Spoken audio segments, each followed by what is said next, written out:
saben que cualquier técnica, cualquier procedimiento que requiera de cierta habilidad, cierta destreza, se requiere de hacer en repetidas ocasiones para lograr precisamente eso, la expertise, para lograr precisamente el dominio de la habilidad, el dominio de la técnica, ¿no? Entonces, obviamente nada cae del cielo. Gracias por grabar la sesión, Claudia Saori. De hecho, qué bueno que lo hizo para que ustedes puedan revisarlo más adelante, o sus compañeros. De antemano, bueno, les decía, es un grupo muy, muy numeroso y eso me agrada por la respuesta que han tenido. Sé que los alumnos de la licenciatura en médico cirujano, los alumnos de medicina, pues siempre son muy participativos y están en constante preparación y formación, ¿no? Eso es muy bueno. Por ahí los tiempos no se nos acomodaban como hubiéramos querido. Sin embargo, bueno, la intención más que poner una barrera o poner un obstáculo más, al contrario, es buscar soluciones y dar la oportunidad para que este curso se diera. Por ello tuvimos que mover los horarios. Les comenté también por ahí en el espacio que tenemos de aula virtual, pues gracias, mi nombre es Adrián Carrillo Delgadillo, soy docente de la universidad, también soy enfermero del Instituto Mexicano de Seguro Social, estoy en el hospital número 2, y bueno, seguramente en sus prácticas futuras algún día nos encontraremos por allá también, ¿no? Ojalá que regresemos a la modalidad presencial, ojalá y ustedes puedan regresar, y pues ya lo hemos comprobado más de alguna vez, ¿no? No es lo mismo, hay temas que forzosamente son indispensables verlos en presencial, y no se diga la práctica, ¿no? Hay que hacerla. La práctica solamente se va a sustituir con práctica. Desafortunadamente hemos caído mucho en el imagínense, hagan de cuenta, o ustedes traten de hacerlo, pero sin los elementos necesarios para esto. Bueno, retomándolo, bueno, algo muy importante que también me gustaría comentarles, y esto es una felicitación. Sé que hay algunos alumnos de 10º semestre, prácticamente están o van a cursar el último semestre de su formación aquí en la universidad, y la formación sigue, ¿no? Harán un año de internado, el servicio social, los que vayan a hacer el examen para alguna especialidad y demás. Los que están iniciando, también hay alumnos de 2º semestre, los que van en semestres intermedios, pues de igual forma, ¿no? Nos da la oportunidad, el tiempo, ojalá así sea, para que regresemos y podamos retomar esto. Ok, enfocándonos a nuestra práctica, a nuestro taller, ya ustedes revisaron el día de ayer les voy a pedir alguna alumna, tengo aquí 2 alumnas de enfermería, son alumnas muy, muy dedicadas y que además sobresalientes, que me van a estar apoyando. Le voy a pedir que me grabe, ¿sale? Voy a modificar o a cambiar la cámara para que esto sea un poquito más atractivo. Si hay alguna duda, chicos, si se deja de escuchar, con todo gusto pueden interrumpir y hacemos o damos respuesta a su interrogante, ¿sale? Entonces, en este momento voy a cambiar la imagen, por favor, Lupita, gracias. Ok, les decía, ya ustedes revisaron alguna parte teórica de este procedimiento. El día de hoy nos vamos a enfocar únicamente con relación a la instalación de catéter venoso periférico corto. ¿Por qué hacemos esta referencia? Porque existe un catéter venoso periférico largo, sin embargo no es en este caso el objetivo de esto, ¿no? A final de cuentas, otro de los nombres comunes que recibe esta instalación de catéter venoso periférico corto, se puede entender como venopunción, como venoclisis, etc. Y dentro de la descripción, o mejor dicho, de la definición que aludía a esta técnica, a este procedimiento, Lupita, si usted ve que alguien levanta la mano, me puede decir y ahí interrumpimos la definición, ¿sale? Muchas gracias. Una de las definiciones que se maneja en alguno de los documentos que ustedes revisaron, acuérdense, fue la norma 022, y uno de los manuales que trata de estandarizar los cuidados que se prestan. Desafortunadamente no existe o no existía hasta hace algunos años una estandarización de este tipo de procedimientos. Entonces, decía por ahí que es la introducción de un catéter, ustedes ya saben las características de un catéter porque también lo estuvieron leyendo por ahí, pero sobre todo que se hace con fines terapéuticos, uno, con fines diagnósticos, dos, o con fines profilácticos, tres. Haciendo un poquito de mención o de referencia a esos tres fines que persigue la instalación de un catéter periférico corto, venoso, pues hace referencia en el sentido de lo terapéutico. Imagínense ustedes un paciente con un shock hipovolémico, que además, clase 4, que además de las soluciones endovenosas o intravenosas que hay que administrar al paciente de manera inmediata, pues seguramente va a ser necesaria la terapia de transfusión sanguínea, ¿no? Entonces aquí ya estamos usándolo como terapéutico. En el sentido de lo diagnóstico, ustedes mejor que nadie sabrán, o lo saben ya, que hay algunos estudios de imagen que requieren algún medio de contraste. Entonces, en ese sentido, en ese caso, pues hablaríamos de que este procedimiento se usa también con fines diagnósticos. Y finalmente, lo profiláctico, ustedes pasarán seguramente también, o ya han pasado, por las áreas de tococirugía, donde la mujer va a parir y todo ese proceso de parto que conlleva, pues de manera profiláctica se hace una instalación de catéter venoso periférico corto por los líquidos que pierde y demás cosas, ¿no? Entonces, por hacer mención de alguno de estos tres fines que persigue la instalación de un catéter venoso periférico. Bien. ¿Hasta aquí hay alguna duda? Empezamos muy rápido, probablemente sí. Les digo, la intención es de que sea esto muy concreto, muy conciso. Antes de empezar con la técnica, ¿hay alguna duda, algún comentario? El audio es bueno, la luz no refleja tanto, el video es adecuado.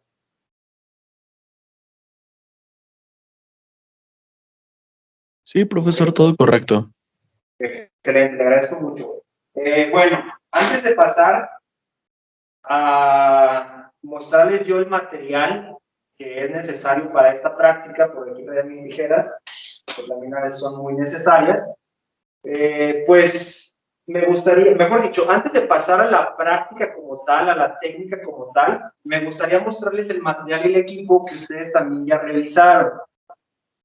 Desafortunadamente, y lo digo tal cual, desafortunadamente, luego dista mucho de lo que dice una bibliografía, lo que dice un documento, a lo que vemos en la práctica, a lo que vemos de manera real en cada uno de los hospitales, en cada una de las clínicas. Desafortunadamente, el recurso que se invierte no es el propio del que debería de haberse invertido en algún momento, ¿no? Y me refiero a esto porque seguramente ustedes también ya lo han revisado y ya lo han visto en más de alguna práctica que realizan. La universidad ha tratado de tener, pues por lo menos sí, todo lo mínimo necesario, pero de igual forma también ha caído en esa situación que se da a nivel global por la falta de operatividad en estos últimos días, pues el material se ha caducado y ya no se cuenta con él. Me referiré específicamente al apósito transparente semipermeable, ese que normalmente ustedes han escuchado con el nombre de Tegaderm, por la marca comercial que lo fabrica.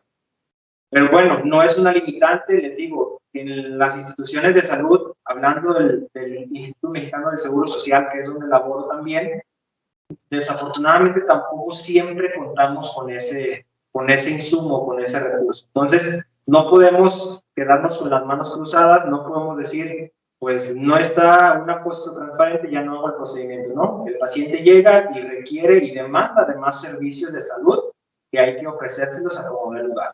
Obviamente, siempre y cuando tengamos nosotros la certeza de que lo que estamos haciendo es con la seguridad del paciente o por la seguridad del paciente, ¿no? Obviamente no vamos a hacer algún procedimiento que carezca de esterilidad, carezca de seguridad para el paciente, ¿no? Ante todo, pues eso, respaldándonos en el paciente y respaldándonos nosotros mismos en cada una de nuestras intervenciones. Pues bueno, entonces, antes de mostrar el procedimiento, les voy a mencionar, a mostrar los elementos o el material necesario. Y voy a iniciar por los antisépticos.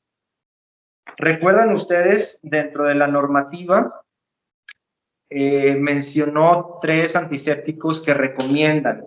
El primero de ellos es iodopovidona, tal cual ustedes lo conocen como Isoline. El segundo es alcohol isopropílico al 70%. Ese que normalmente debería haber en todos los hospitales es una concentración del 70% y además es isopropílico diferente al etílico. Bueno, las torundas alcoholadas, y nos falta el otro de los antisépticos que también recomienda la norma. Este es un aplicador de clorhexidina, no sé si alcance a ver, gluconato de clorhexidina al 2%. De hecho, es también lo que marca la norma. Hay diferentes presentaciones de este antiséptico. Este es un aplicador como tal muy, muy útil para ese tipo de procedimientos. Hay algunos más grandes, por ejemplo, para la instalación de un catéter venoso central.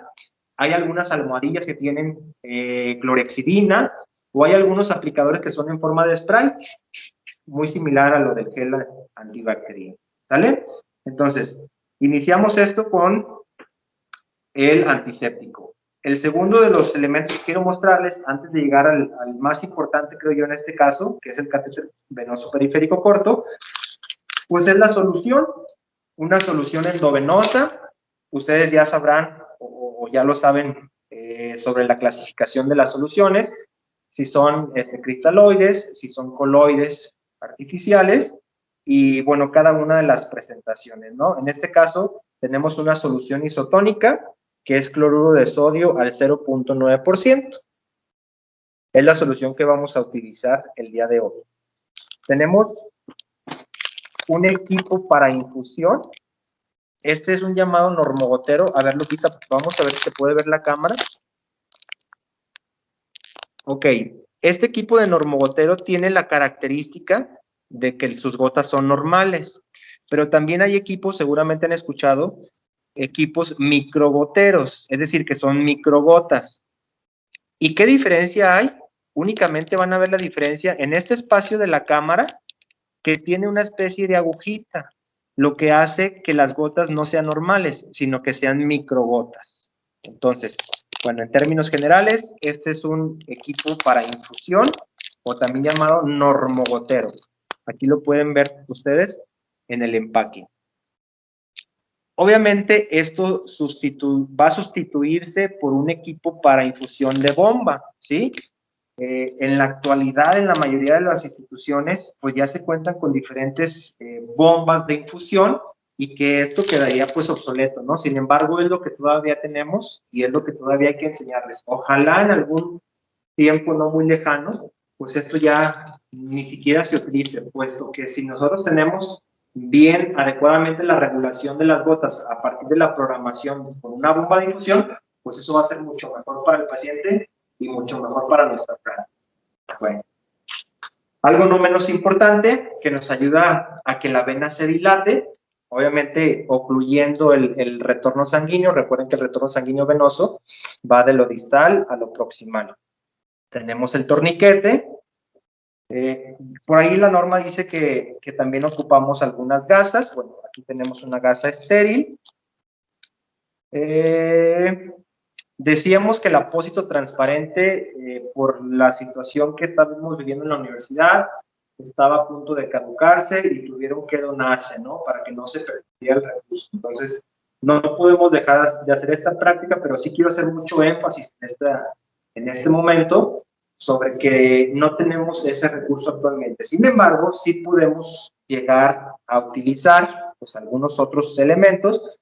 En este caso vamos a utilizar, no es una tela adhesiva, es un material sí adhesivo, que se llama Transport. Entonces, que permite incluso que la piel de la persona transpire. Diferencias de la tela adhesiva con Transport, bueno, de que no es una tela como tal, es plástico, es visible, porque uno de los puntos que marca la norma es de que el sitio de la inserción del catéter venoso periférico corto debe ser visible para nosotros poder de alguna forma dar seguimiento en caso de alguna infección o de alguna flebitis. En cambio, la tela adhesiva, pues es toda la que conocemos todos, de color blanco. Si es tela, además tiene una capa adhesiva que es la que hace contacto con la piel, y de hecho dice la norma tratar de evitar utilizar este tipo de insumo. ¿Por qué? Porque además puede ser lesiva para la piel de las personas, y no se diga para los niños, los neonatos, etc. Muy bien, tenemos esto prácticamente. Obviamente los guantes estériles, guantes de látex desechables, obviamente. Muchos de ustedes seguramente han visto, a nosotros nos pasa lo mismo como personal de enfermería, que esto pareciera que no se utiliza realmente en la práctica, pero si hacemos referencia a la normativa que ya revisamos y dice que es una técnica, bueno, había aquí una diferencia, ¿se acuerdan ustedes? Una técnica estéril o una técnica aséptica. En este caso, el catéter venoso periférico es una técnica aséptica. ¿Por qué? Porque no vamos a utilizar un gorro, porque no vamos a utilizar una bata estéril para colocarlo, pero sí debe ser aséptica, es decir, que debe de reunir los elementos mínimos necesarios de falta de sepsis o, en su caso, de asepsia, ¿vale? Que no haya elementos que puedan llegar a producir alguna infección en las personas. Muchas personas piensan que el lavado de manos sustituye el uso de los guantes estériles, y eso es un error. Obviamente es importante el lavado de manos, de acuerdo a la Organización Mundial de la Salud, con esa técnica que bien describe, pero además el uso de guantes estériles. Y esto, si lo vemos de alguna otra forma, pues también es protección para nosotros, chicos.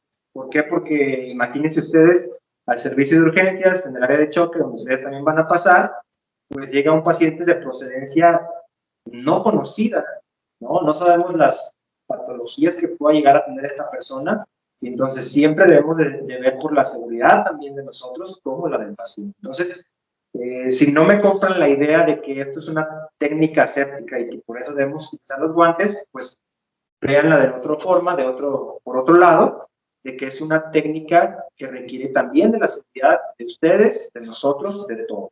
¿Vale? Bien.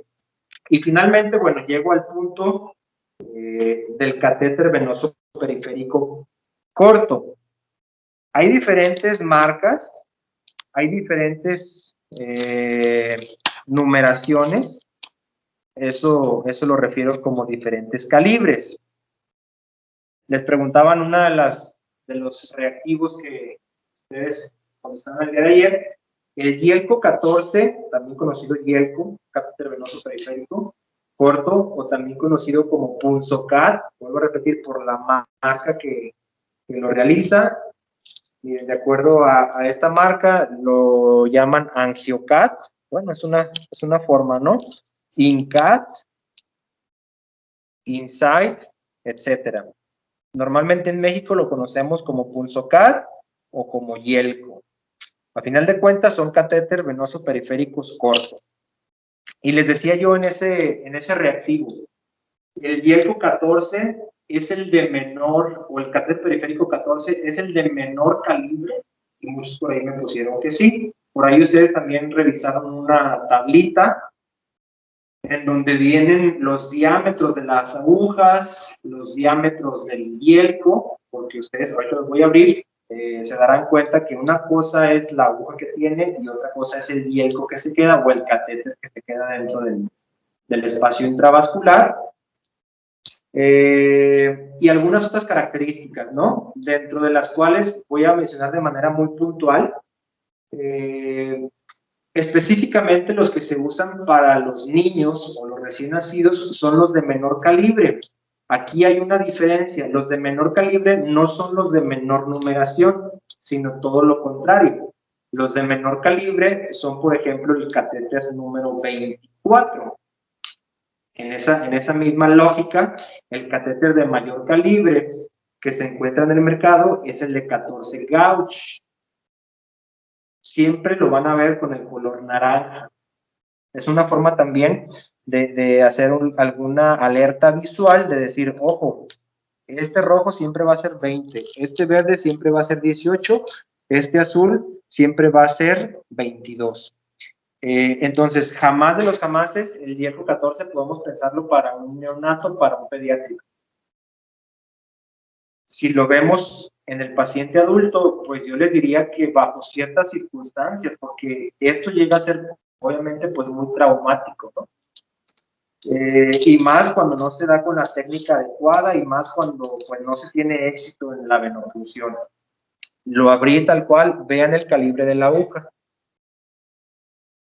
lo traumático que puede llegar a ser, ¿vale? Entonces les decía, tiene una parte de aguja, tiene otra parte de catéter, ese catéter radiopaco, flexible, etcétera. Entonces, catéter o Yelco número 14. Si recuerdan ustedes esa parte, en la mitad de la tabla decía uno de los catéteres más comúnmente utilizados, o en la numeración, o el calibre más común, es el calibre color rojo, pero más que por el color, pues apréndanse en la numeración, es el calibre número 20, que se encuentra, 20 gauge. Voy a abrirlo para que vean ustedes la diferencia de un calibre con el otro. Pues imagínense que es un paciente ambulatorio, que no es nada quirúrgico, que solamente va por algún estudio, que es un adulto, que tiene buenos vasos sanguíneos, es decir, de buen diámetro, pues este sería suficiente. Es decir, no hay que reponerle gran cantidad de volumen, no hay que pasarle ningún medicamento que pueda tener una osmolaridad diferente. Entonces, podemos utilizar sin ningún problema el catéter color rojo número 20, ¿vale? Una diferencia muy significativa. Déjenme ver si puedo encontrar un catéter 24 para que vean la diferencia. ¿Sí? Vamos a seguir.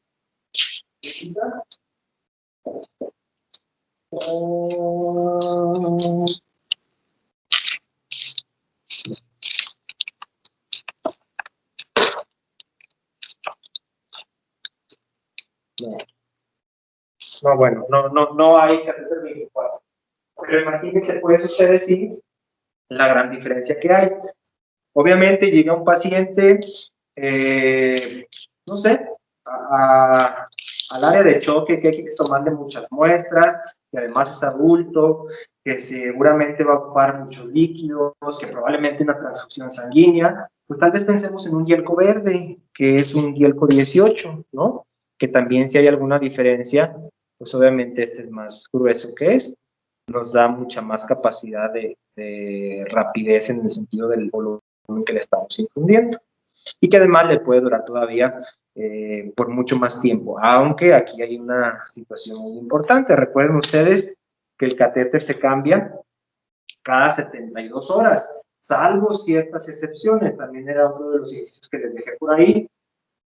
Para evitar las múltiples funciones y lo que genera una función, psicológicamente para el paciente, el daño a la piel o al vaso sanguíneo, en los pacientes ancianos o adultos mayores y en los pacientes pediátricos, esta situación es es una situación que ustedes deben de saber que no se hace de manera rutinaria el cambio cada 72 horas, sino que si no presenta datos de infección, si no tiene alguna flebitis importante, se puede dejar por más tiempo, ¿vale? Sin embargo, en los pacientes adultos, aunque también ustedes pueden llegar a considerar esa parte, ¿no? Es un paciente que ha recibido múltiples funciones, que ya lleva más de 15 días hospitalizado, que además de las venofunciones que se dan para la instalación de catéter médico, pues son a diario las venofunciones que se dan para la extracción de la sangre, para los laboratorios y demás, pues hay que llegar a considerarlo, ¿no? Y en algún momento ustedes, obviamente, lo van a recordar, porque son quienes hacen la venofunción para la instalación de un catéter venoso central, ¿no? Entonces, obviamente es un procedimiento igual de invasivo, pero que representa todavía mayor complicaciones o mayor riesgo, ¿no? Entonces, bueno, pues si no tienen alguna otra duda, creo que es momento de empezar a ver o a demostrar la técnica para la instalación del catéter venoso periférico. Hasta aquí, chicos, el audio sigue bien, el video sigue bien. ¿Alguna duda que tengan con el material, con el equipo? ¿Algún comentario que quieran hacer al respecto? ¿Alguna experiencia previa?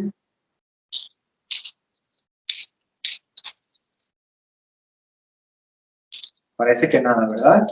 Muy bien. ¿Qué horas son, Zuleika Rey? Doctor, yo tengo una pregunta. Sí. Respecto precisamente a ese cambio que menciona cada 72 horas, en sí la normativa decía que era respecto al equipo de infusión, pero mi duda era si solamente al conector o también el catéter cuenta como equipo de infusión. De hecho, gracias por la pregunta y qué buena observación hizo usted. De hecho, el punto que yo les mencionaba hacía referencia nada más al equipo de infusión, es correcto, pero en uno de los numerales más abajo todavía en la norma menciona ahí específicamente también que el catéter se debería de cambiar cada 72 horas como el equipo de infusión, ambos. Muy bien, muchas gracias. Sí, si gusta, ahí abajito de donde le referí ese numeral, 3, 4 puntos abajo viene lo respectivo al catéter también. ¿Algún otro comentario, alguna duda, sugerencia que hayan visto hasta el momento? Y bueno, también respecto a la pregunta que acabo de comentar, en el caso, por ejemplo, de niños y ancianos, en donde no cambiamos el catéter, sí, es conveniente sí cambiar el equipo, ¿verdad? De infusión, pero no como tal el catéter. Es correcto.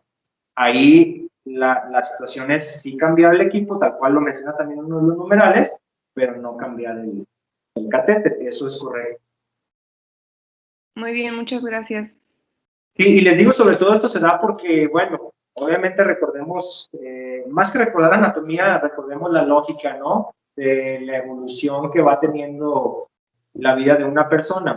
En los niños es sumamente más complejo realizar este procedimiento porque se mueven, porque lloran, porque ver a un niño representa una persona indefensa, ver a un niño representa, pues no sé, una sensación diferente en las personas, quien va a realizar el procedimiento, ¿no? Y la complejidad también que se da es por la visualización y por la palpación, que a veces es complicado en los niños. Y más, bueno, obviamente también cuando son prematuros. Y bueno, también pensemos en el adulto mayor que representa lo mismo y creo que no diferirán de esto. Y a su vez también los vasos sanguíneos empiezan pues a hacerse más delgados, incluso la piel o la potencia de la piel es diferente y eso hace que el vaso sanguíneo esté mucho más móvil y bueno, se puede llegar también a complicar, ¿no? Entonces, además que requerimos de evitar al máximo que la persona, que el paciente, pues se sienta de alguna forma invadido en todo su complexión, tanto física como biológica, psicológica, etc., ¿no? Entonces, por eso precisamente es lo que la norma sugiere. ¿Algún otro comentario? Sí, yo también tengo duda. Bueno, la contaminación del equipo de infusión incluye el retorno sanguíneo. Y más que la contaminación, es porque el retorno sanguíneo puede llegar, bueno, como ustedes saben, la sangre sale fuera del organismo y una de las probabilidades es la coagulación. Entonces, al salir del retorno sanguíneo normal, esto tiende a generar que haya pequeños coágulos, lo que llegue a limitar la permeabilidad del equipo de infusión y eso pues obviamente cuando pasemos algún medicamento, tal vez con la fuerza podamos llegar a desprender esos coágulos, pero al final de cuentas es un coágulo que puede llegar, o bueno, en este caso va a ser un trombo que puede llegar a cualquier parte del cuerpo, ¿no? Entonces, más que considerarlo como una infección, es considerarlo como falta de permeabilidad al equipo. Gracias. ¿Algún otro comentario, chicos? Muy buenas observaciones, ¿eh? ¿Alguien ha tenido la oportunidad de hacerlo en alguna práctica previa?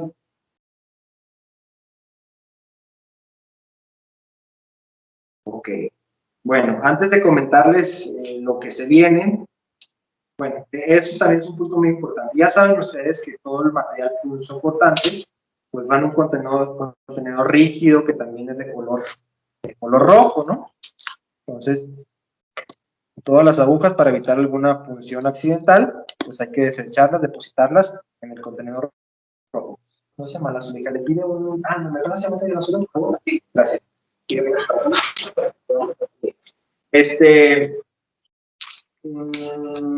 Bueno, pues vamos a iniciar con la técnica entonces, si no tienen algún otro comentario.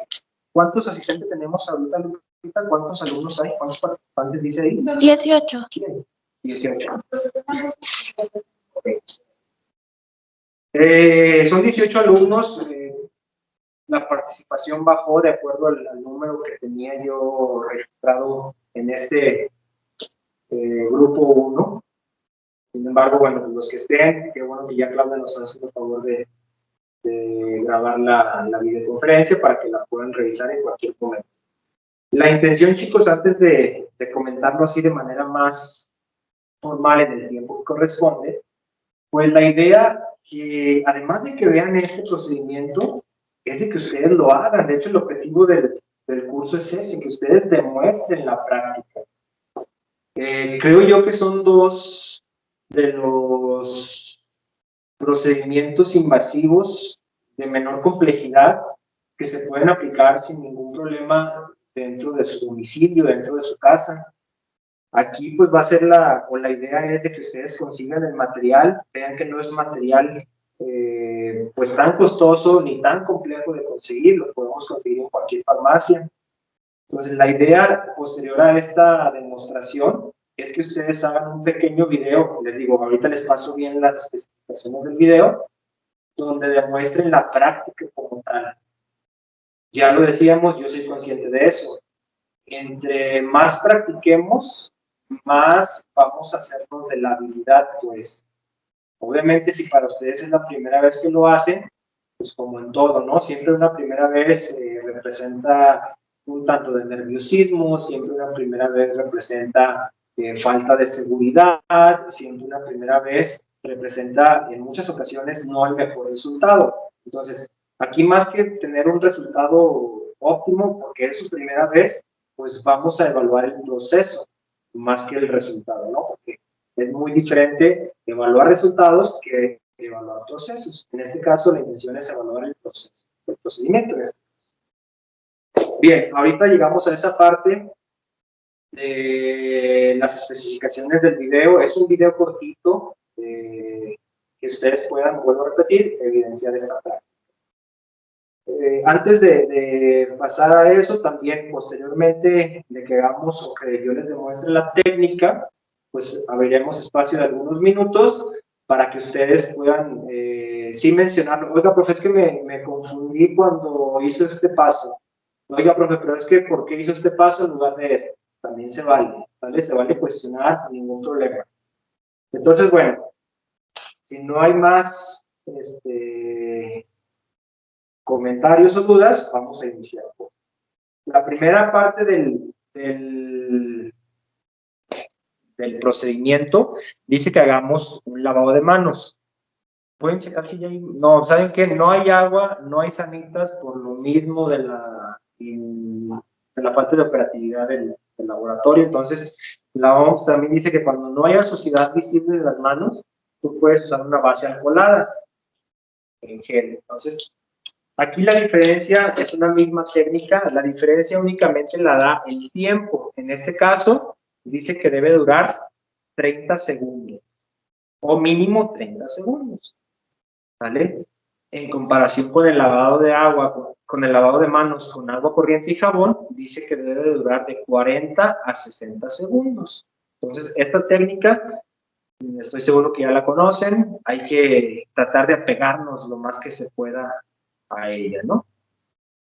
Entonces dice que hagamos un lavado de manos de acuerdo a las características que nos maneja la OMS, y posteriormente a eso reunamos nuestro material, reunamos nuestro equipo, que de alguna u otra forma ven que ya lo tenemos, ¿no? Entonces, material y equipo reunido, Ya tengo el cubreboca porque es parte de la situación hoy en día. Vamos a proceder a preparar la solución. Esto pues prácticamente ya es basura, aunque cuando no se cuenta con un bote cerca, a mí me sirve, o yo lo utilizo como un contenedor, como una bolsa que me puede recibir sin ningún problema los desechos. Primer punto de la preparación de la solución, hay que ver las características del normogotero, que tiene una cámara, que tiene un regulador de gotas y que tiene un conector. Esto es lo que va a hacer la conexión con el catéter, ¿vale? Siempre debe de estar cubierto, puesto que minimizaríamos el riesgo de infección o de contaminación. Entonces, cerramos el regulador, ya está cerrado. Desprendemos el tapón que cubre a la cámara, que esta es la que va a hacer la conexión con la solución. Entonces, tal cual. Ya tenemos la solución. Ya tenemos el equipo de infusión conectado a ella. Entonces, llenamos la cámara con una presión suave sobre esta. Pues una vez llenada la cámara, vamos a permitir que se purgue todo el equipo o que se cebe todo el equipo, como le quiera mencionar. Obviamente para eso pues también requerimos de un portazueros o tripié, como le llamen.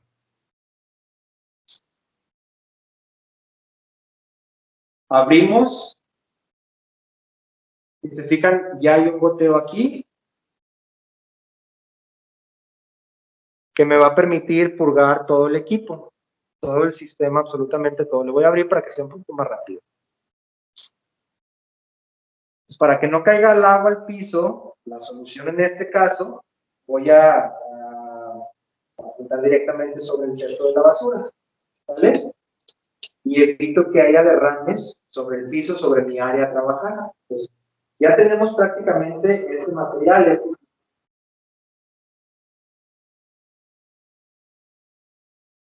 Siempre garantizo que la punta que va directamente al catéter, después voy a desenredar todo esto, no esté en contacto con el piso. Entonces aquí la puedo asegurar sin ningún problema, ¿vale? Entonces el segundo punto o el segundo paso del proceso ya lo tenemos.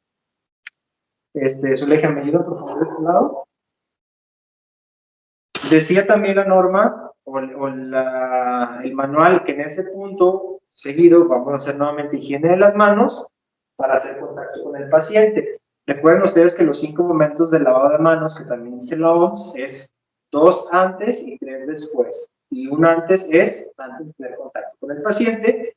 El segundo antes es antes de realizar algún procedimiento con el paciente. Entonces, pues hago lo mismo, ¿no? Lo voy haciendo. Vamos a valorar al paciente.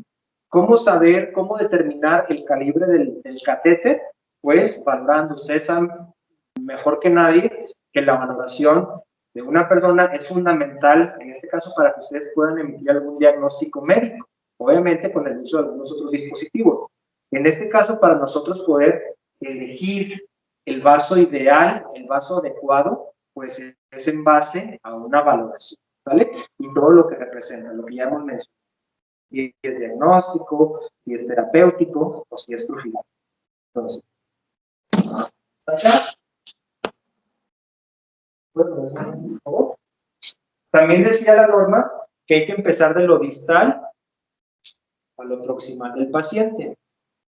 La primera elección son las venas que se encuentran en el dorso de la mano. Incluso cuando esto es un tanto más complicado porque no son visibles, porque no son palpables, pues podemos ir ascendiendo. ¿Vale? Vamos a visualizar las venas. ¿Se puede levantar un poquito la bata, por favor, su hija? Gracias. Sí. 5 a 10 centímetros por encima del sitio puncional, ¿sale? Vamos a colocar el torniquete, todavía no la vamos a puncionar, estamos valorando nada más para poder elegir el catéter adecuado. ¿Puede abrir y cerrar su mano? ¿Más? Okay. ¿Déjela cerrada? Gracias. Bueno, en este caso, pues la visibilidad Déjenme ver cómo se ve detrás de la pantalla. Se ve, digamos, adecuada, pero no la mejor que quisiéramos. Siempre es muy importante valorar, chicos, porque, por ejemplo, sucede mucho que alguien dice, mira, aquí funciona, esa está perfecta, pero quien va a funcionar soy yo. Entonces, yo sigo valorando y miren, me encuentro con una de mejor calibre, con una más visible, con una más palpable, ¿vale? Si hacemos el recorrido, perdón, Zulija, de esta vena, pues sin duda sería la vena basílica, perdón, la cefálica. La basílica la encontraríamos de este lado, la mediana. Entonces, en la cefálica me parece muy adecuado la manipulación o la punción. ¿Están de acuerdo en esta? ¿Todos la ven bien? Sí, ¿verdad? Se ve perfecto. Muy bien. Voy a retirar el hielco ahorita. Ya sé que voy a conectar aquí. Muy importante también lo decía la norma, hay que preguntarle al paciente cuál mano es la que mejor utiliza o la que más utiliza para hacer sus actividades, para comer, para ir al baño. Recordemos que es un paciente que va a estar hospitalizado, no sabemos por cuánto tiempo, en caso de que sea el hospital nuestro ámbito. Por otra parte, hay que mencionar al paciente el procedimiento, eso pues ya lo sabemos, hay que decirle lo que consiste, los riesgos que posiblemente conlleva.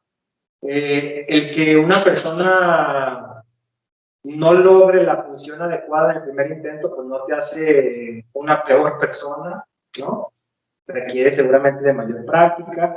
Hay algunos pacientes que la complejidad para abordar un acceso venoso es mucha, por lo cual, pues es nada más que seguir intentando, ¿no?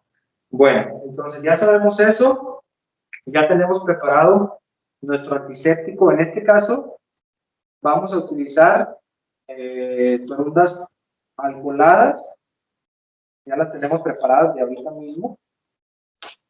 Ya tenemos nuestro catéter, en este caso vamos a ponerle un catéter 22, el catéter 20 que tenía pues ya estaba caducado, pues este sí cumple con las características. Es una práctica, está vigente en caducidad, vamos a utilizar esto. Tenemos nuestros guantes, vamos a ir abriéndolos.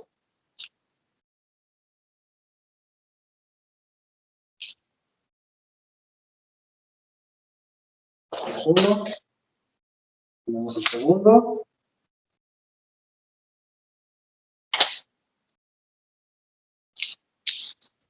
Vamos a abrir el catéter, sin sacarlo todavía de la envoltura. Pues ya tenemos abierto catéter, tenemos abierto guantes, tenemos nuestro antiséptico en este caso.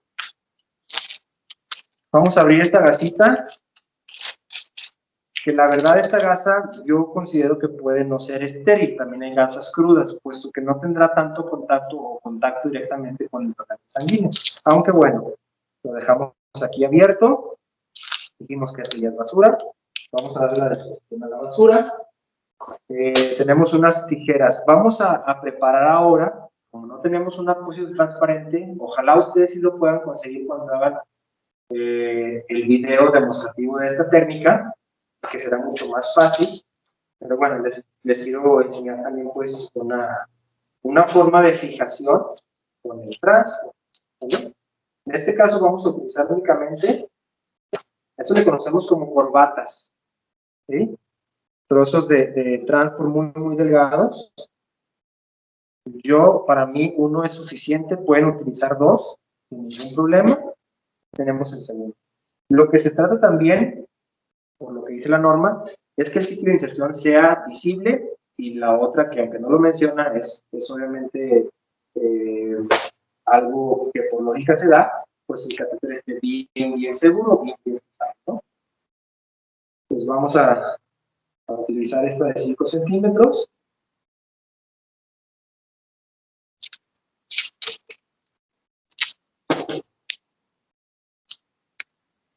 La doblamos a la mitad por la parte que no tiene el adhesivo y le hacemos un ligero corte para que haga una referencia como de V. ¿Ve? Cortamos otro.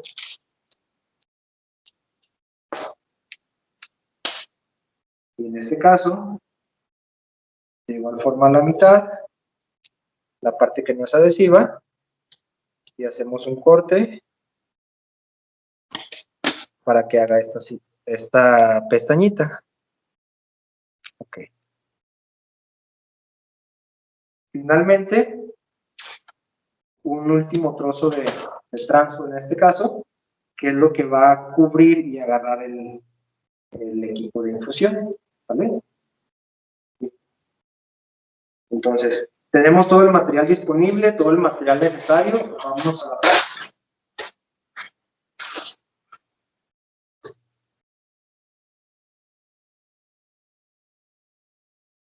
En este caso, por las condiciones y la elección de la vena funcional del paciente, van a ver ustedes que va a atravesar o que va a cruzar, ¿no? Tampoco sería lo más ideal, pero tampoco es algo incorrecto. Entonces, podemos pasar inclusive el tripié para el otro lado para evitar que cruce y que vaya a hacer contacto con la paciente, ¿no? Acuérdense que esto es totalmente en vivo, que no estamos simulando nada, que es una práctica real, y en base a la realidad, pues vamos nosotros adaptándonos a la situación. Incluso lo podemos dejar aquí, para que nosotros podamos manipular de manera inmediata eso. Ok, como ya voy a funcionar, ahora sí hago mi último lavado o higiene de manos, de acuerdo a la técnica.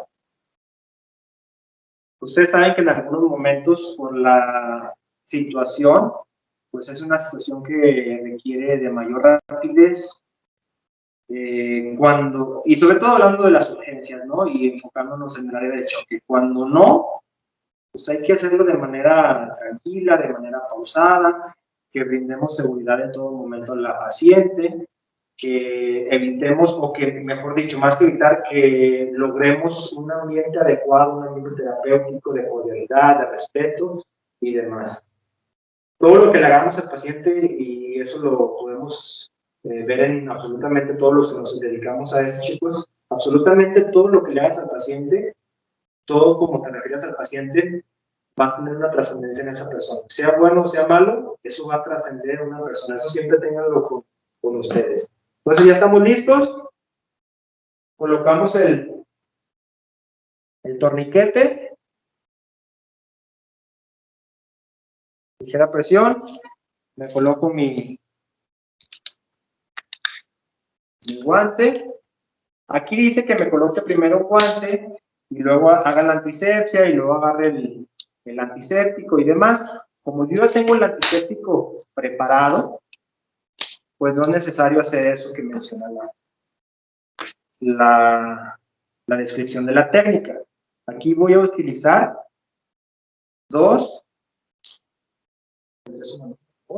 gracias, en dos tiempos, del centro a la periferia, uno, retiro, el segundo tiempo. ¿Puede empuñar su mano?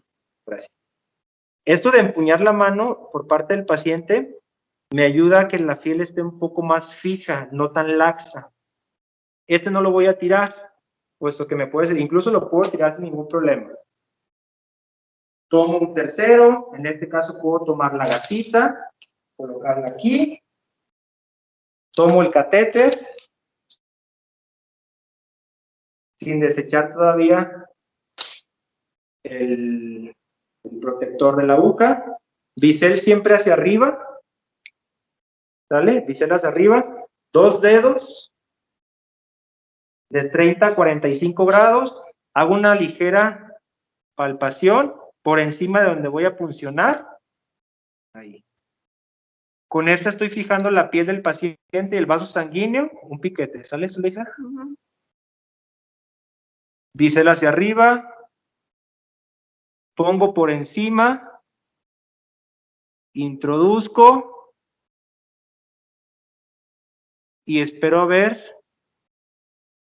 el retorno sanguíneo. Si ustedes se fijan, la cámara de la aguja nos da un retorno sanguíneo. ¿vale? Eso me indica a mí que yo ya estoy dentro del vaso sanguíneo, sin embargo, todavía mi catéter está afuera. ¿Qué puedo hacer? Bueno, puedo yo retirar un poco.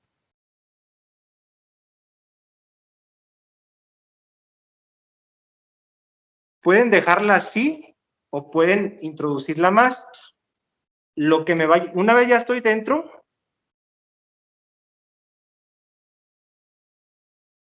miren, para eso me sirve esto.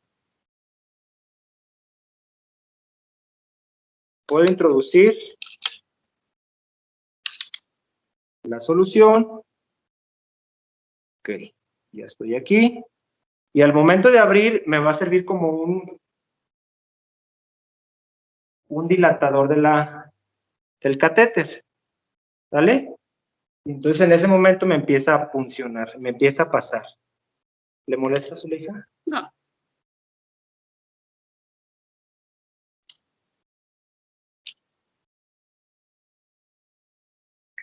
Presiono bien.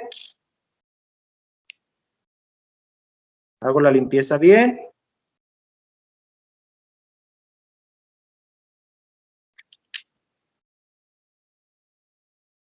Ok, mi catéter está dentro. Si se fijan ustedes, ¿no le molesta? Okay. Está pasando adecuadamente.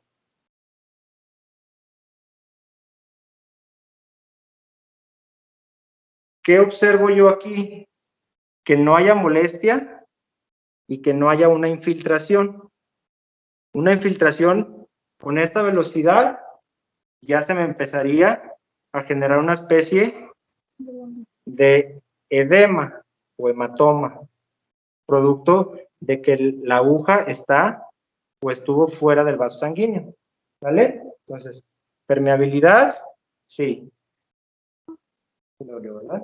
Okay, está bien. ¿Vale? Nuevamente, no hay edema, está pasando adecuadamente y no hay dolor. Claro, siempre hay un dolor normal por la función. ¿Vale?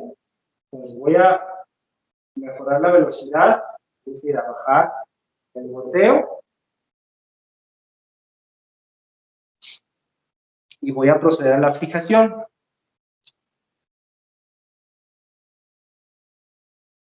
Con la mano más dominante voy a hacer este procedimiento.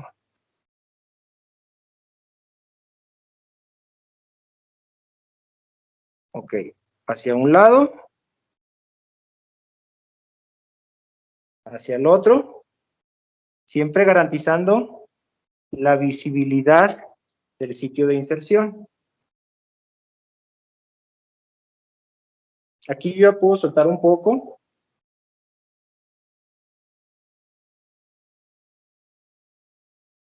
Segunda corbata. Para un lado.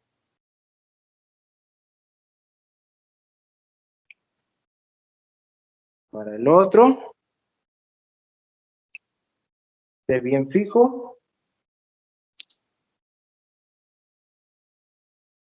Ahora vamos a colocar el que le hicimos la referencia, ¿se acuerdan? Por encima.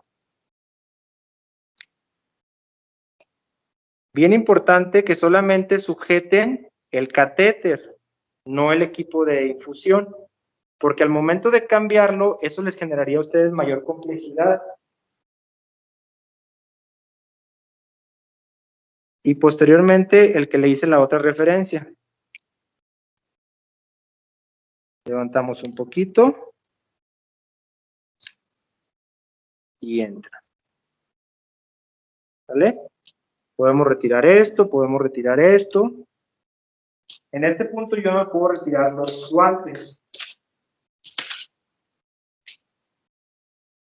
Para finalmente terminar sujetando ahora sí el equipo de infusión.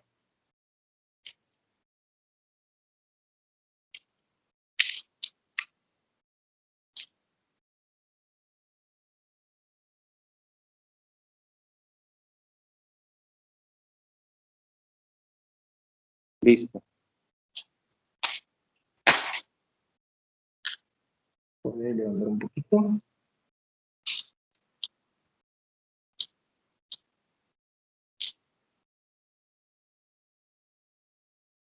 Ok, entonces tenemos la permeabilidad del vaso sanguíneo, está pasando sin ningún problema.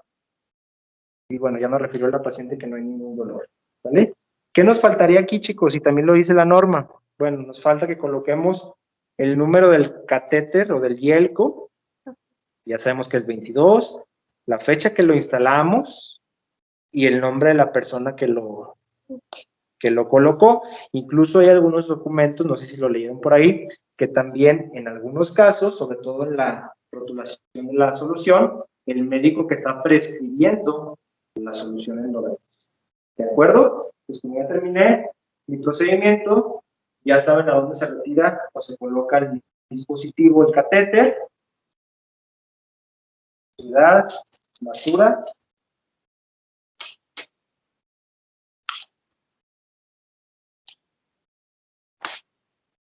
basura y finalmente otro de los momentos de lavado de manos, en este caso de la higiene de manos con alcohol, con gel, base alcoholada, que es después de realizar una tarea o procedimiento con el paciente, ¿vale? Un aproximado de 30 segundos. Pues bueno, sucedieron algunos detalles ahí, probablemente no pudieron haber observado. Aquí la intención es que hayan podido detectar la técnica adecuada, con la función, 2 dedos, se abre el catéter de 30 a 45 grados, se funciona, se mete el catéter. Es decir, algo que sucedió, cuando el catéter se queda a medias, ustedes con la otra mano sujetan el catéter y sacan un poco la aguja. Sacando un poquito la aguja, introducen el mismo catéter. Cuando eso no se puede por las diferentes situaciones, pueden hacer lo que hicimos. En ese punto, hacen presión donde termina el catéter, sacan la aguja, conectan la solución y la solución al final de cuentas me va a ayudar a dilatar la vena para que pueda entrar de manera correcta al catéter. ¿Vale? Pues bueno, muchas gracias, Uriel. ¿No le veo mucho? Algo, ¿verdad? Bien, dudas, chicos, comentarios, ¿qué horas son? Tengo la 1:18. Buen tiempo, 1 hora y 15 minutos, de hecho 1 hora, porque empezamos a las 12:20. ¿Alguien que tenga algún comentario, alguna duda, alguna sugerencia? Quiero escucharlos. Yo tengo un comentario, profe. Sí. Entonces, a pesar de la estandarización que se quiere hacer, o sea, con los manuales y la norma, tenemos que adecuar el procedimiento a nuestros materiales, porque, por ejemplo, en mi equipo de clínica en tercer semestre nos tocó hacer el servicio en la unidad de medicina familiar número 10 y pues nosotros nos tocó la oportunidad de poner 2 o 3 catéteres, pero no teníamos, pues básicamente el apósito transparente era básicamente imposible de conseguir ahí. No, los materiales no teníamos una mesita donde colocarlos y teníamos que ponerlos en la misma cama del paciente y bueno, era un poco complicado. Entonces tenemos que adecuar el procedimiento a lo que haya disponible en el lugar donde estemos trabajando o tenemos que solicitar, pues no sé, algún externo o pedir algún material a otro lado. ¿Cómo tenemos que hacer eso? No, sí, efectivamente lo identificó de manera muy adecuada. De hecho, es parte de lo que les mencionaba en un principio. Por más que exista una estandarización, como usted lo menciona, la realidad es diferente. Y la realidad, sobre todo lo menciono en el Instituto Mexicano de Seguro Social, es muy raro cuando nos dan un apósito transparente para fijar el catéter. Es muy raro cuando inclusive todavía en pleno siglo XXI nos quieren dar un par de guantes como método de protección, que sería un par de guantes estériles.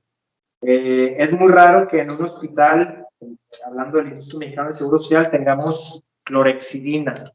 Por lo regular tendremos alcohol isopropílico al 70% o isodine. Pero entonces, exactamente, eso es lo que usted menciona. Hay que adecuarnos siempre tratando de que nuestras adecuaciones pues no pongan en peligro la integridad del paciente, ¿verdad?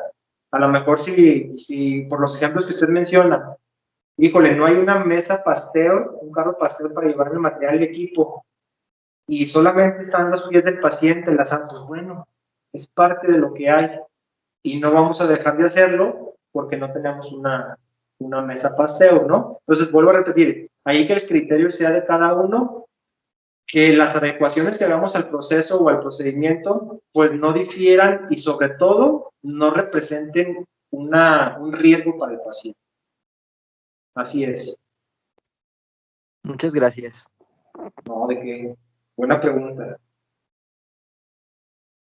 ¿Algún otro comentario, duda? Yo tengo una duda, pero bueno, Sí. no es tanto de la técnica. Me acuerdo que para calcular las gotas se utilizaba como una regla de 3, pero no me acuerdo bien cómo era. Ok, es una regla muy sencilla, más que regla de 3, bueno, sí es una regla de 3, de hecho sí es.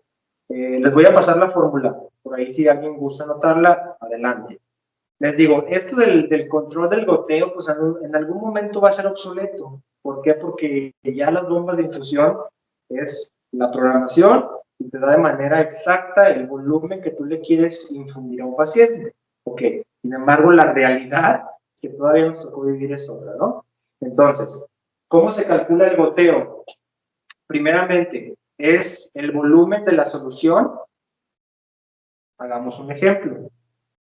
Son 1000 mililitros de solución fisiológica. Esos 1000 mililitros es el volumen. Lo vamos a dividir entre las horas. Ustedes, en la parte de la prescripción que hacen, dirán 1000 mililitros de solución fisiológica para 8 horas. Ok. Eso nos da 125 mililitros por hora. Es decir, que se van a pasar 125 mililitros en cada hora hasta completar las 8 para haber completado los 1000 mililitros.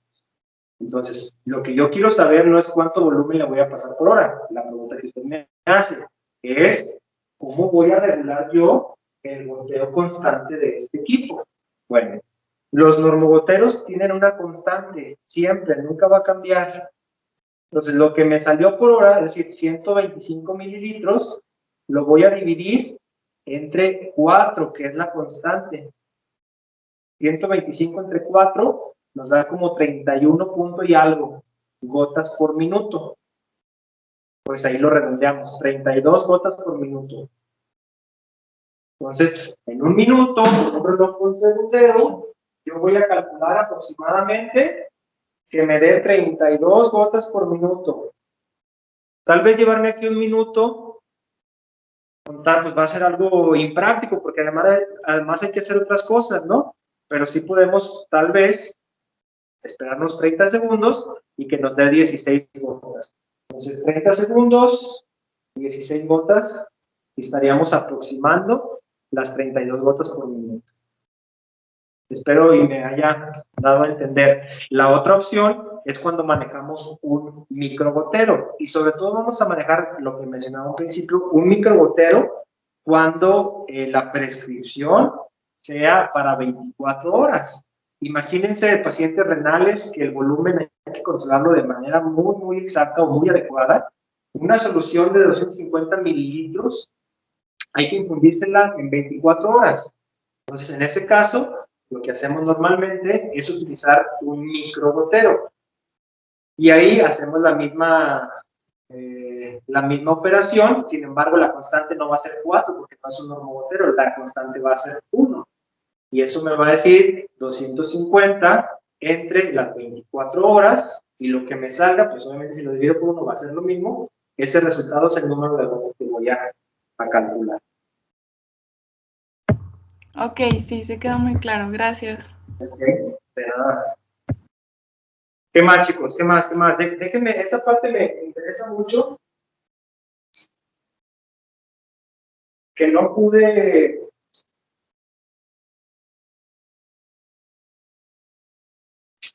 mostrárselos bien en la técnica que hicimos, pero sí quiero que quede muy clara que también ustedes la pueden emplear.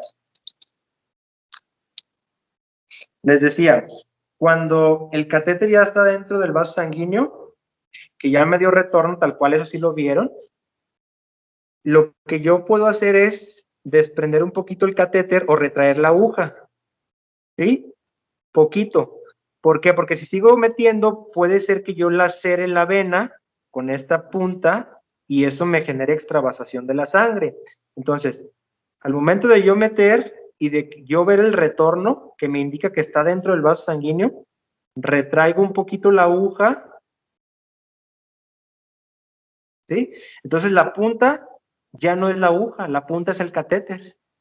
Sin embargo, me sigue siendo me sigue dando rigidez con la misma aguja para yo seguir introduciendo el catéter, ¿sí? Y una vez esté dentro, ahora sí, antes de retirarlo, hago suficiente presión donde termina y retiro la aguja para evitar el goteo de sangre que seguramente se dieron cuenta.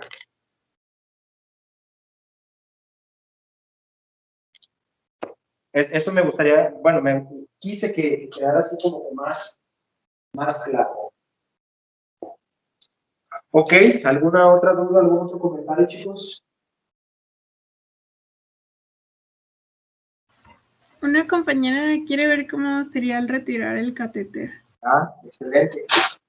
Bueno, el retiro del catéter es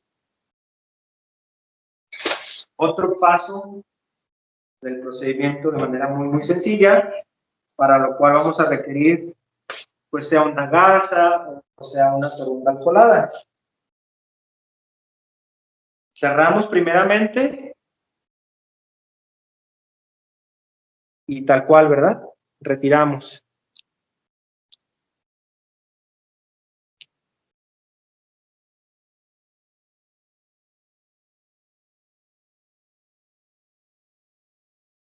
Miren, si se dan cuenta, este material para fijación, pues de alguna u otra forma sí es algo seguro, bueno, adecuado, porque hay otro tipo de materiales para fijación que realmente no pegan absolutamente nada. O pegan de más. O pegan de más y llegan a lastimar la piel del paciente.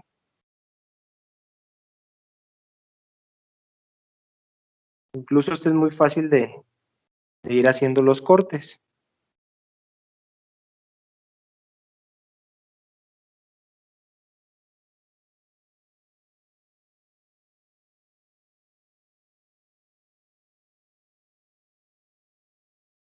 Obviamente, pues eso se incluye una depilación, ¿verdad?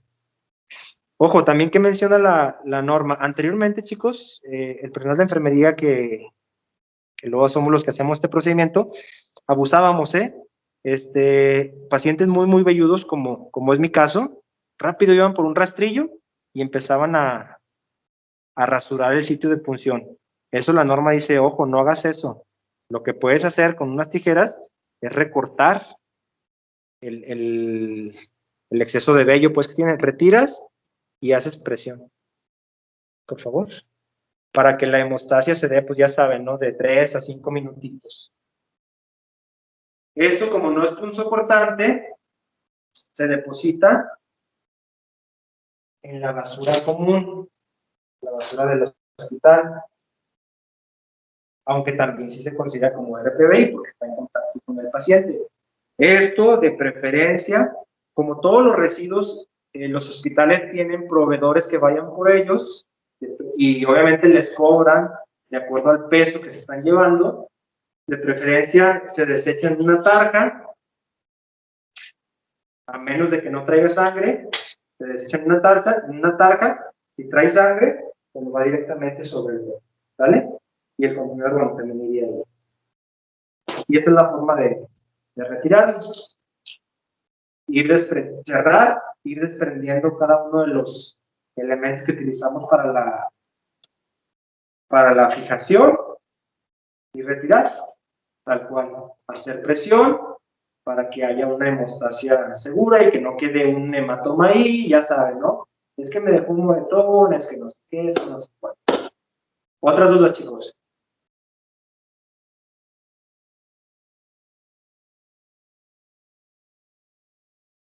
¿No? ¿Nadie más? Ok, el silencio lo interpreto como que no hay ninguna otra duda. Últimos 10 minutos de la práctica del día de hoy y lo vamos a enfocar para ponernos de acuerdo con respecto al video demostrativo que ustedes deben de evidenciar. Mire, vuelvo a repetir, el objetivo es que ustedes practiquen y en base pues a la práctica que se vaya generando la habilidad. Es un poco problemático evidenciar a partir de videos. ¿Por qué? Porque luego a veces son muy pesados. En los semestres que yo he trabajado esta modalidad, pues ustedes ya saben que es el semestre pasado y parte del otro. Lo que hacía con los alumnos o los que les proponía era que abrieran una cuenta en YouTube. No sé si más de la mayoría de ustedes tengan una cuenta en YouTube. Entonces, grababan su video, lo subían a su espacio en YouTube o a su canal de YouTube y luego ya nada más me pasaban la liga. Pues yo entraba a su canal de YouTube a partir de la liga que me pasaron y ahí lo revisaba, lo veía y hacía ciertas observaciones, ¿no? Entonces, yo quiero que sea algo pues sencillo, no quiero que sea complejo para ustedes o que digan ustedes, es que tengo que invertirle, tengo que generar más tiempo, no, quiero que sea algo práctico. Entonces, mi propuesta es que para quienes no tengan un canal de YouTube, es que se graben con su celular 2 minutos y me lo puedan hacer llegar a mi WhatsApp personal. Y bueno, yo les dejaré las observaciones en el espacio de aula virtual, bueno, no aula virtual, no, de formación integral, en el espacio pues de nuestro taller, para que haya la evidencia que ustedes entregaron, producto. Les sugeriría por ahí que hay una aplicación, hay muchas, la que yo he manejado, la que me gusta, se llama InShot. Ustedes puedan editar el video, pueden poner musiquita, le pueden poner letras, texto, o tal cual, ¿no? Casero como tal, se graban, en InShot pueden hacer cortes y demás. O un video como tal casero, pum, 2 minutos máximo, me lo mandan.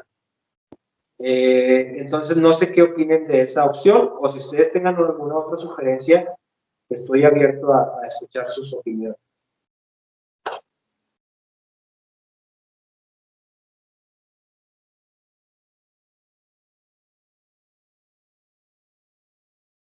¿No? Ok. Entonces lo dejaríamos así. Yo creo que el día de mañana, sábado, más tardar el domingo, les abro el espacio ahí para que puedan dejar su liga de su video y ciertas especificaciones, como estas que les estoy comentando, que no supere los 2 minutos, que sea una opción editado, que sea totalmente casero, o que en caso de no poder subirlo, me lo mande a mi WhatsApp. Y de ahí yo haré las correcciones, las observaciones y pues la consideraré para la evaluación. Practíquenlo, inténtenlo. Ustedes saben que en estos tiempos, hacer por hacer, pues no me sirve de mucho, sino que lo que hago, lo haga con algún propósito. Y si el propósito de ustedes de haberse inscrito a este taller, porque lo leí en sus expectativas, es de generar habilidad, de generar pues mayor seguridad, no hay de otra más que practicarlo. ¿Qué va a representar eso? Pues una función para alguien de sus familiares. Su papá, su mamá, su hermana, su tía, su tío, su abuelo, no sé. Seguro estoy que estarán dispuestos a apoyarnos a ustedes. Y bueno, para que genere en algún momento en ustedes sí esa habilidad, esa práctica y el dominio de esta técnica. Pues bueno, chicos, si alguien no tiene algún otro comentario, alguna otra observación, sigo al pendiente, sigo a sus órdenes. Nos queda todavía otra práctica que será muy similar a la dinámica que utilizamos. El día lunes, yo creo que el domingo lo haré, tuvo la actividad de revisión teórica de la sonda vesical y el día martes nos volvemos a ver en este espacio para que evidencien ustedes, yo les pueda demostrar la técnica del procedimiento de la instalación de la sonda Vesta. Y tendrán que hacer un video simulado. Obviamente ahí sí va a requerir un poquito mayor del ingenio, pero bueno, eso ya lo platicamos más adelante, ¿no? Ahorita, la principal actividad es que vayan pensando en su video, tienen mucho tiempo, de hecho se los dejé hasta el 15 de enero, no es para mañana, no es para el lunes, tranquilos, planifiquen bien sus actividades, organicen bien su tiempo y que al final de cuentas lo puedan entregar sin ningún problema. Pues bueno, entonces me despido de ustedes, les agradezco mucho nuevamente a los que participaron, a los que están aquí al pendiente de esta videoconferencia. Ojalá haya sido productivo, no nos tardamos más de hora y media, ojalá las dudas se hayan resuelto y bueno, si hay alguna otra, con gusto estoy ahí para atenderla. Nos vemos, chicos, y muchas gracias. Muchas gracias, de verdad. Gracias. Gracias. Gracias, hasta luego. Muchas gracias, doctor.